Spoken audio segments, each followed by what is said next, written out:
Oh, this is Bobby at Copel TV Repair, and this is one hanging board, functionality proof. The board is from LG 60PN5000-UA, belonging to a customer Sanchoman 64 or G4, I don't know what that is.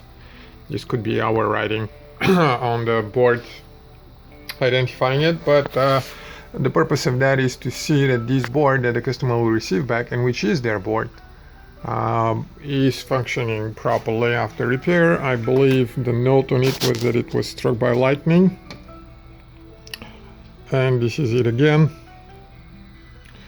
playing the media player that is going out of USB, HDMI 2 here on the side of the board, or one, I don't know which one this is, and it's powered by the USB that's on the side of the board. It's currently hanging heavily because it is faster and easier to test it that way.